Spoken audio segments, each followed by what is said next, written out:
Listen to the official diplomatic broadcasts right now, and the message is reassuring.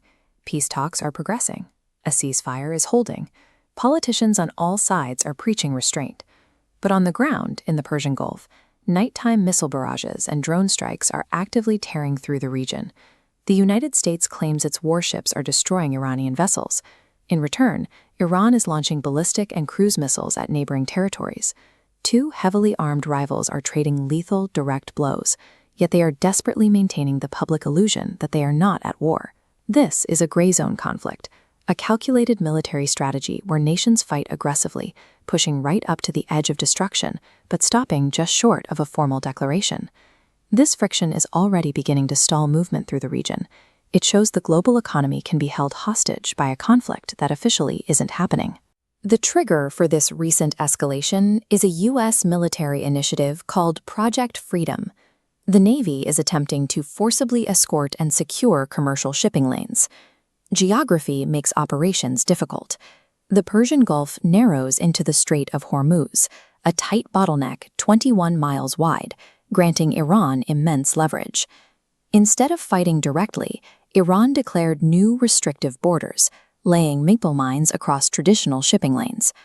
To enforce these borders, they deploy small, fast boats, often disguised as civilian vessels, to harass commercial ships.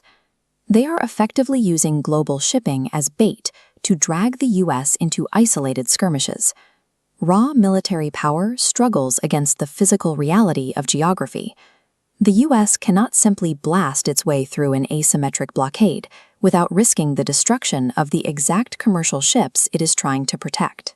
If this fight is strictly between the U.S. and Iran over access to the Strait of Hormuz, why did Iran suddenly start bombing the United Arab Emirates?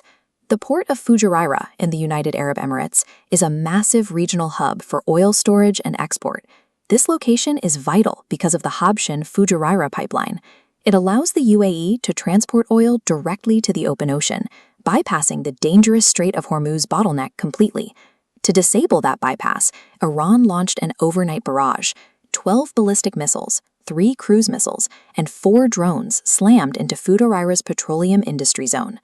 Iran is demonstrating that no nation is allowed to bypass their geographic chokehold on the region's oil. That strike forces this proxy conflict into a deadly new phase. Even with targeted pipeline bombings, missile barrages, and direct clashes at sea, both the U.S. and Iran still vehemently insist they are operating under a ceasefire. The reason they keep this war hidden comes down to economics.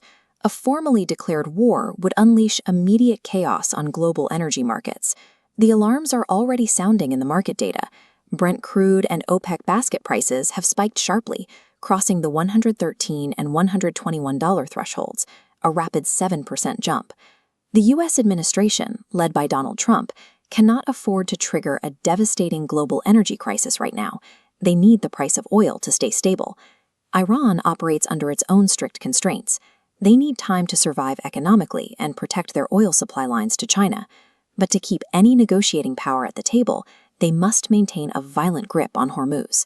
This official ceasefire is an artificial ceiling placed over a violent conflict. Neither side wants to push past it, because doing so ensures mutual economic destruction.